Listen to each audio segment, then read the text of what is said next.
મુખ્યમંત્રીએ મહેસાણામાં નવી એક શાળાનું લોકાર્પણ કર્યું। મહેસાણા જિલ્લાના કડી તાલુકાના જુલાસણ ખાતે આજે મુખ્યમંત્રી ભૂપેન્દ્ર પટેલે મહેસાણા જિલ્લા શિક્ષણ સમિતિ સંચાલિત નવનિર્મિત પટેલ કુસુમબેન ભરતભાઈ ભક્તિદાસ ડોક્ટર પરિવાર અનુપમ પ્રાથમિક શાળાનું લોકાર્પણ કર્યું હતું। આ પ્રસંગે મુખ્યમંત્રી ભૂપેન્દ્રભાઈ પટેલે શાળાના વિકાસ માટે રાજ્ય સરકારની પ્રતિબદ્ધતા દર્શાવી અને ગામના ઇન્ફ્રાસ્ટ્રક્ચર વિકસાવવા માટે સરકારના આયોજનની વાત કરી છે।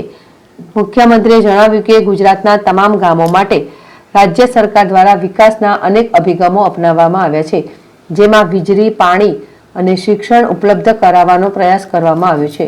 તેમણે ઉમેર્યું કે હાલમાં સારા ડ્રોપ આઉટ રેશિયો 35% ઘટી હવે 1.98% સુધી પહોંચી ગયો છે।